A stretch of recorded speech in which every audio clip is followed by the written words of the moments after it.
رسول ربي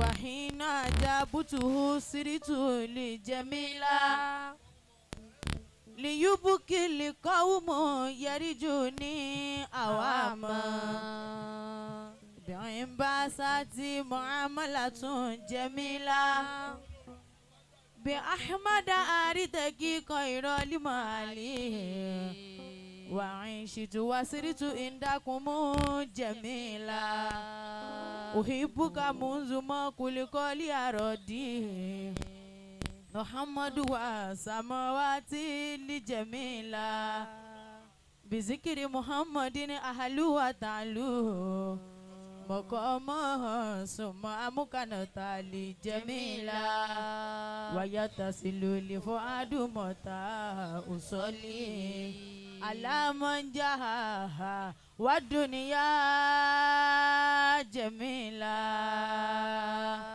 يا رب أصلي على محمد متاسقونا نعمة لجميلة متاسقونا نعمة لجميلة. nítorí àsìkò mo kí ìkàlẹ̀ dúdú ẹ̀yin àgbàlagbà kọ́lọ̀ ń jarí pẹ́ ẹni tó tutù ò bá tí ì mú bá mi dìde fún ànábì wa Muhammadu dáadáa. sallallahu alayhi wa sallam. ẹ bá ń pariwo ànábì wa Muhammad dáadáa. sallallahu alayhi wa sallam. àsìkò ti lọ onílù sọ́lì ya Rabbana wá sẹ́límọ̀ aláàmọ́. ọmọ akíbòsí ànábì wa Muhammad lórí ìdúró yẹn ni.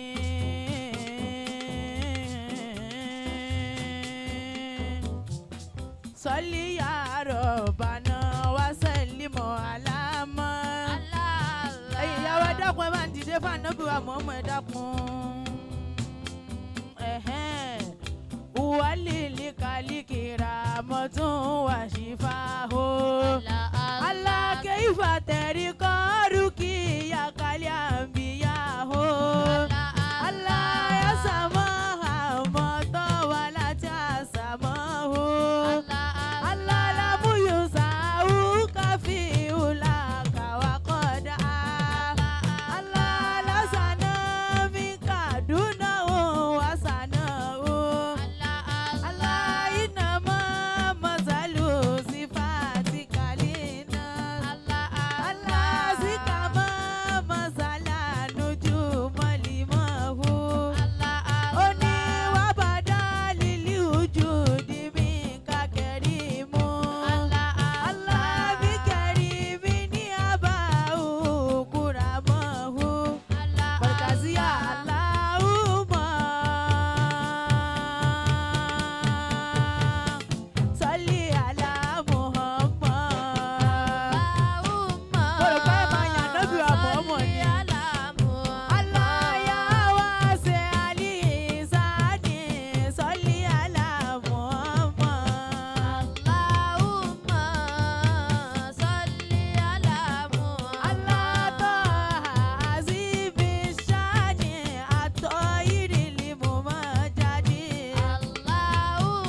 أيوة النبي محمد صلى الله عليه وسلم. أيوة النبي محمد صلى الله عليه bàbá ní وسلم. ká máa lọ́dọ̀ ṣéwù fọ́rìn